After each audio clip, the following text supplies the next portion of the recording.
I come! Hello, music fans, music collectors, and all hobbyists. Welcome to the Card King Sports and Variety Show.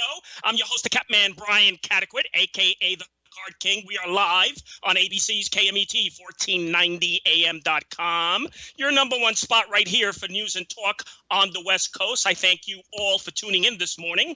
On the telephone line, I welcome in American rock icon. We welcome in the great Walter Egan. Walter, Brian C., it's an honor to have you this morning.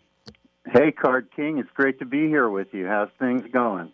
Oh, everything's great. And, I'm a big fan of your music. Let's begin, Walter. You were born in Queens, New York. Tell us your earliest memories growing up in New York City and how you first became interested in music. Wow. Well, New York was a great place to be born in the mid-century. And, you don't really want my earliest memories because those are probably way too personal. But, I remember hearing doo-wop music on the radio and thinking, well, that's a cool thing. And I had a friend who lived a few blocks away who resembled Elvis in a lot of ways. And he kind of guided my early musical taste. And, of course, people of my generation always cite the Elvis appearance on Ed Sullivan as that seminal moment when the spark hit the flame and we all got the bug for rock and roll. So, New York was a great thing. An early memory for me in New York was going to the first baseball game I ever went to when I was 8 years old, and that was a World Series game between the it wasn't the L.A. Dodgers, it was the Brooklyn Dodgers and the Yankees. It was 1956. And no kidding. So you're a baseball fan, huh? Field. Oh, yeah. I was, if I hadn't become the rock idol that I've become, I had a great design on being a baseball player. And, in fact, when I was a little bit older than that, I went to Ted Williams baseball camp and got to meet the splendid Splinter in person and listen to a lot of words that I had never heard before when he was cajoling the other team at the Jimmy Fund game. But that's another story.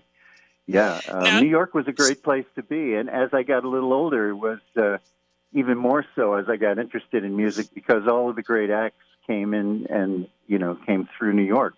I got to see the Beatles in their first performance at Carnegie Hall. And, what more could I ask for? Yeah, now you mentioned baseball, Walter. Did you ever collect baseball cards as a kid?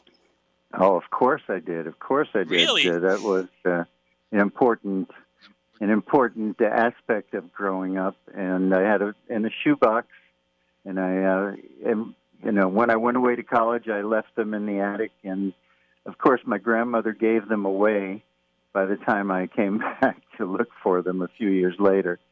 But I'm not sure that I had any great cards in there, but I know I used to enjoy them a lot.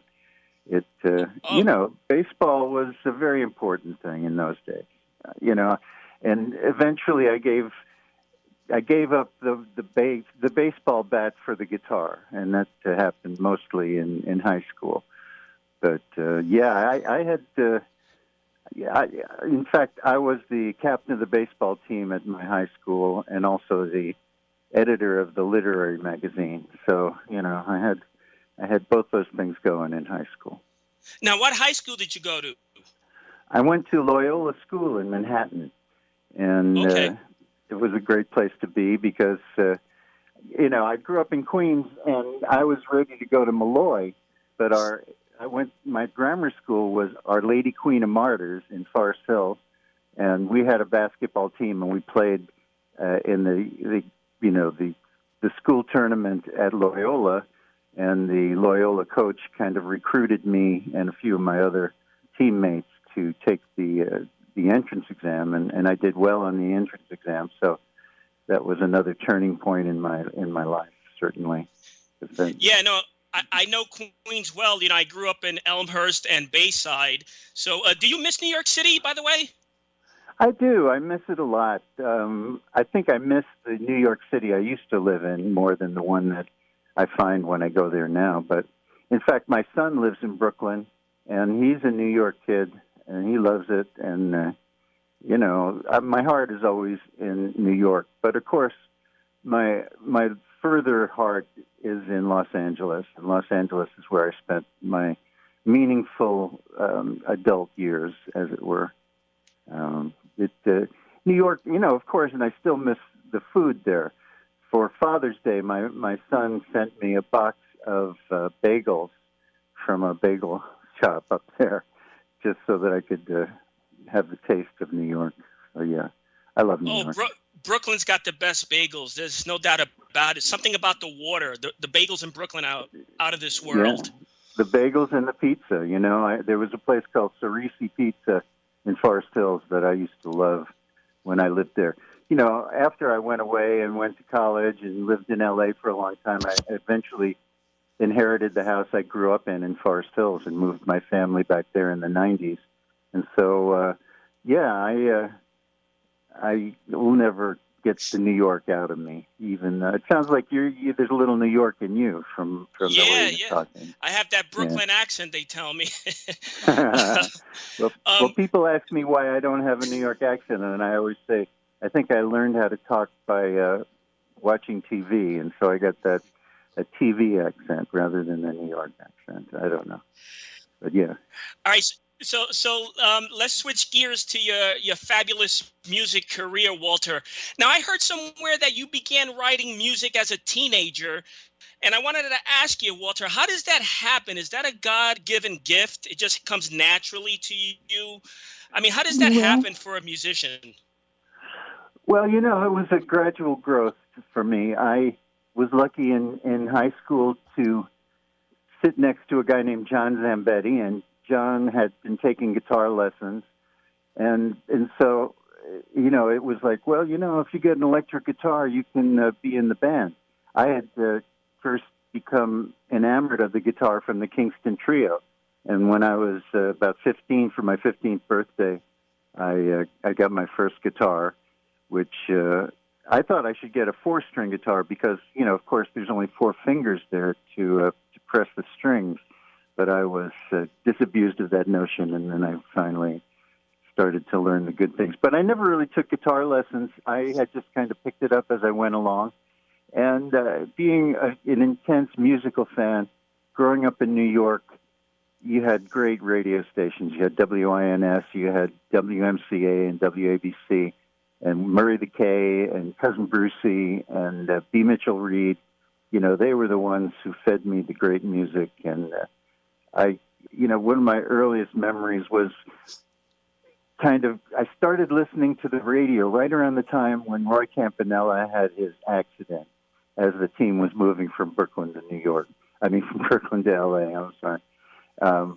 And so it was just this magical sound that was coming across, and it touched me in a place where, I really responded. And so as I was listening, this was around 1964, I guess, there was a song called Leader of the Pack. And I thought it was a great song, but I also thought it was somewhat silly. And I thought, well, why don't I can write a song like this. And so there I did. I wrote, my first song was this grim little opus with tongue-in-cheek that was called The Teenage Morgue. And from there, from that tiny acorn, thousands of songs have grown. I started writing songs when I was 16, and I still haven't stopped. It's hard to explain. I don't know why. It just seemed like a great thing to do and a cool thing, and it touched me more than any kind of TV show or movie or anything at the time. It was just this mystical sound that sort of lighted up my dreams, and it took me to a place that seemed like a really good place to be. And I was also fortunate having that friend that I mentioned, John, in high school, because he was starting on that same path. And I would write a song and I'd go to school the next day and I'd play the song for John, and John would like it, and then he'd come in the next day and write his song, and so we went back and forth as one another's best kind of audience as well as sounding board for those things. And John and I, of course, still play together in the Malibus, which is quite a feat considering how long it's been. I wanted to. Oh, I wanted to ask you about the Malibus. Now, is it true that the Malibus performed in the World's Fair in '64?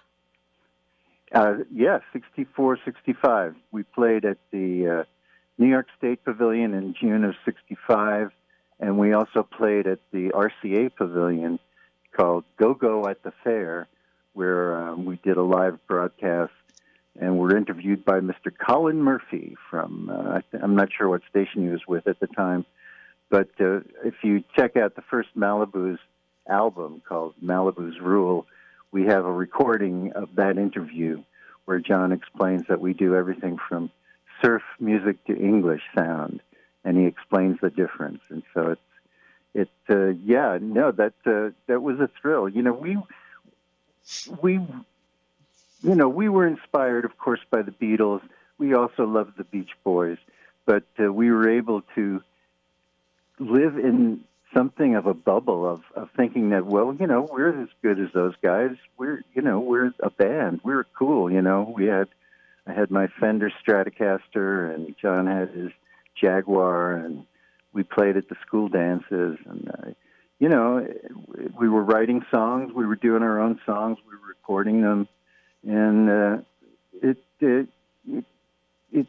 fed our dreams, and it also gave us an opportunity to work out the kinks of how to do the thing we wanted to do so much, while thinking, hey, we're cool, and in our little circle of friends, we were, people always joke about saying, oh, well, why did you go in a band? Did you just want to do it to meet girls? And of course, that was a big part of it, but, the fear of having to dance was another one. And so, you stand up on stage and you didn't have to look silly dancing in the crowd. I don't know.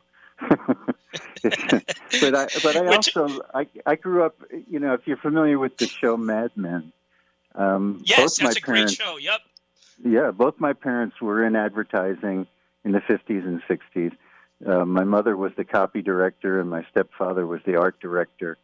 And so they very much encouraged my creative leanings. And being an only child, I suppose I was spoiled and doted on to some degree. And that's okay, that gave me a good sense of confidence, and I appreciated that.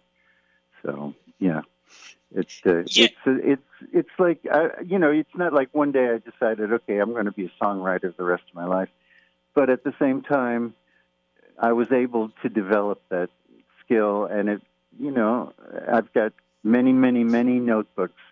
Literally, I have written about 2,000 songs somewhere in that neighborhood. And, with the shotgun theory, some of them are bound to turn out pretty well, I guess. We're talking to rock music legend Walter Egan. Walter, I got to ask you, 1978, you struck it gold with your hit Magnet and Steel. Take us back to that time. How did that song enter your mind? How was it created? How was it developed? Take us back to that year. Well, that year, of course, started a year or so before that.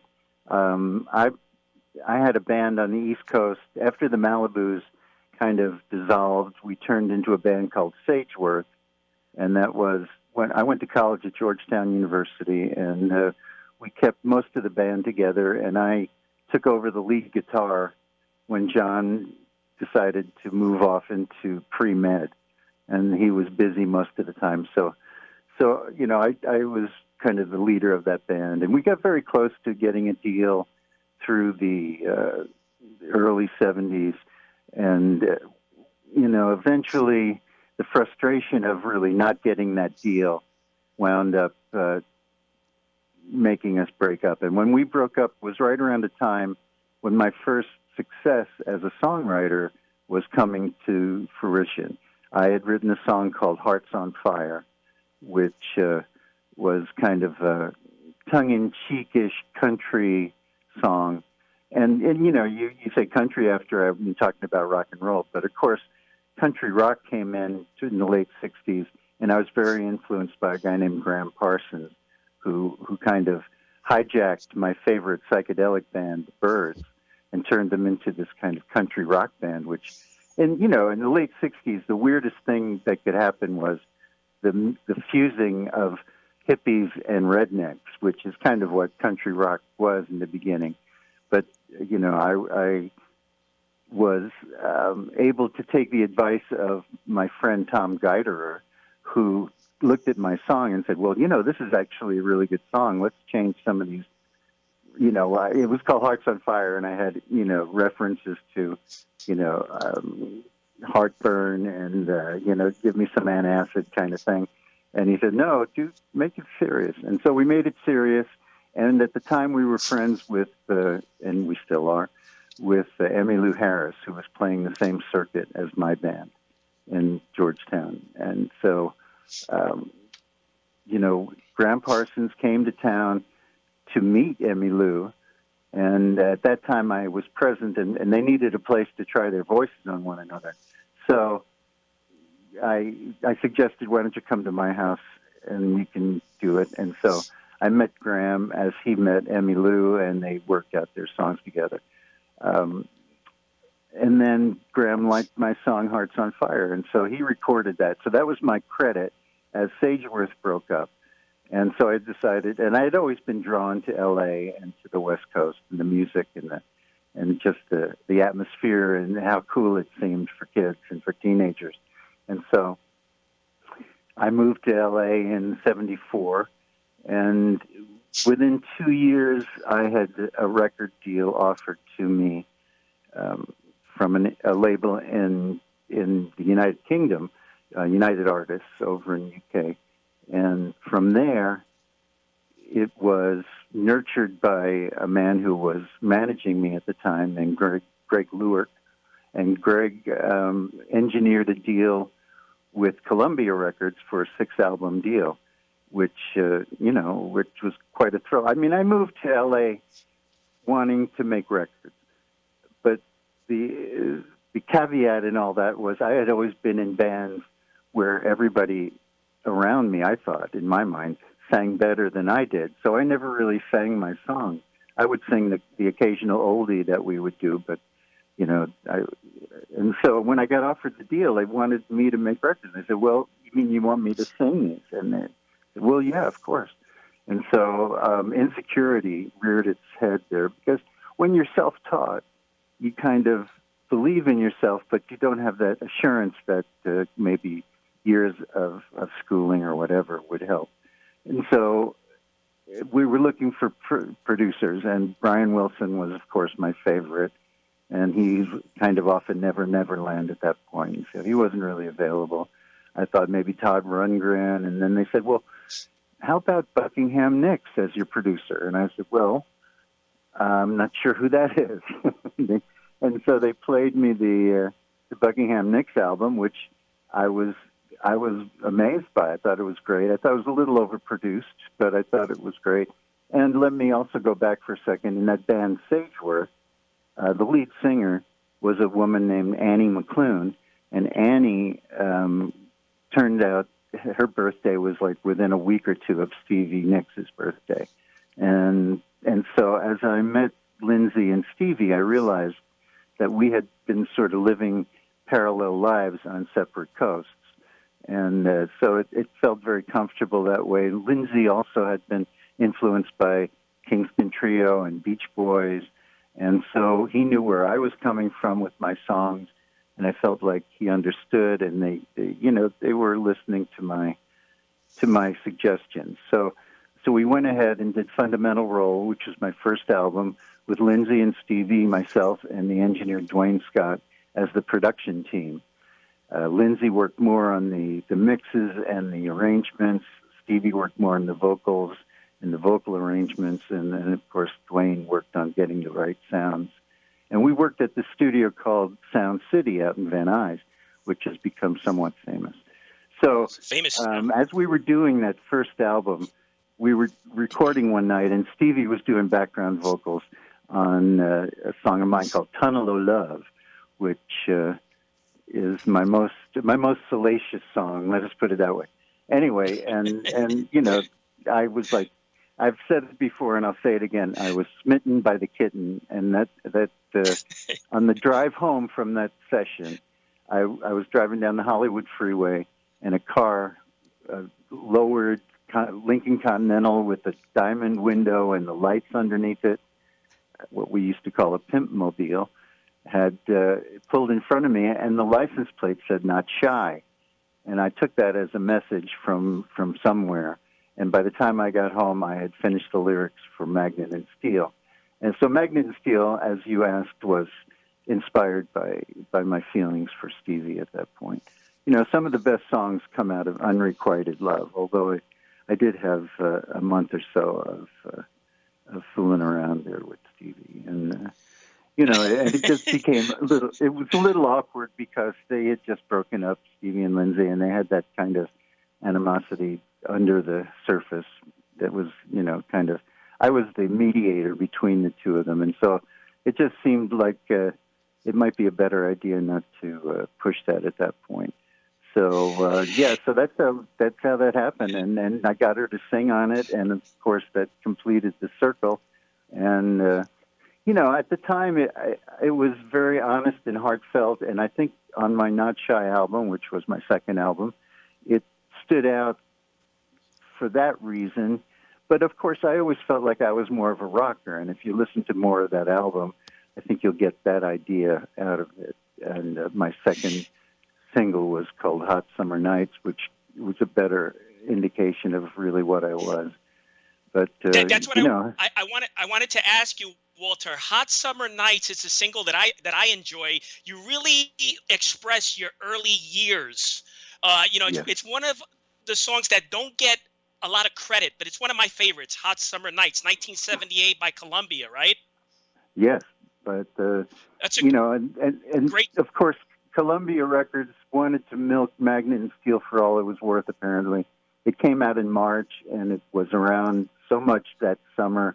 It peaked in September, October, got to number 8 on Billboard, and then they finally got around to releasing Hot Summer Nights as the next single. By the time it was fall, moving into winter, and it just seemed kind of misfired.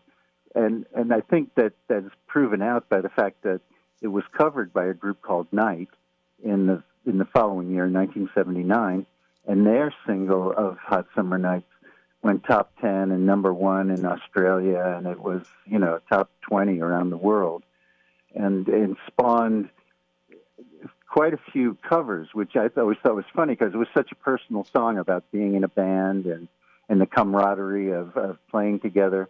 But there was a German version, a Swedish version, a French version called Vendelevla. There was a Japanese version. I even rewrote the lyrics for the Malibus to record a version on our album. But and it's funny you talking about that song, but because just yesterday morning I got a message from a guy in the south of France who has written another French translation of Hot Summer Nights that he's recording, and he wanted my blessing for it. So yeah, it's amazing how far you can go. I gotta check that out. Yeah, and his name is Didier Serre. I guess that's how you pronounce it. I don't know, but and his song is called Phase d'été. I don't know. My French is not what it used to be, but then of course in 2009, out of the blue, or out of left field anyway, Eminem used it for his song "We Made You," and that gave it a whole new life and gave me a whole lot of credibility with my younger child, Daphne, my daughter, who got to brag about that. So I want to talk about that, but I have a couple of minutes left, and I want to get in your new single, Miss Pamela. Can you talk about that? I have a couple of minutes to play. Well, as I said earlier, the unrequited love songs are sometimes the ones that do the best.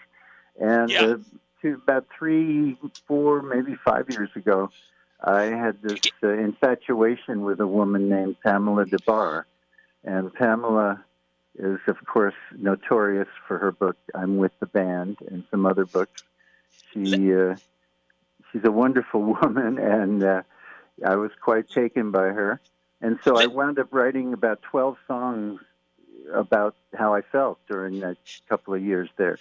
All right, let's play a quick segment of Miss Pamela. Let's play Miss Pamela, Walter Egan. All right, thank you.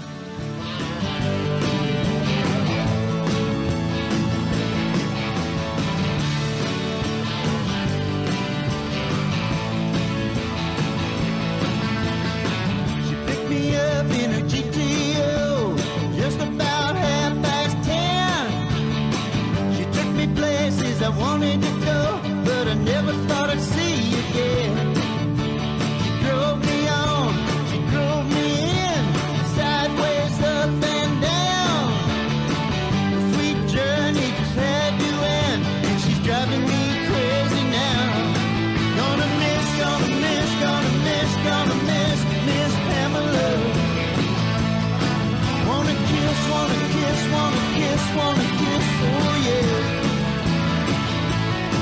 Every time it's time to leave her. Yeah, I wanted to play it longer, Walter, but they're telling me I have a few seconds left. So listen, I want to invite you back if you have time. Yeah, for sure. I'm sorry if I was a little bit wordy here, but there's a lot to tell in my life. Yeah, I really thank you for your interest. We got to do a part 2. I will contact you. I thank you so much. Thank you. Have a great one. You too. Take care. Great, okay, Brian, Walter bye. Egan. Until next week, happy collecting to all.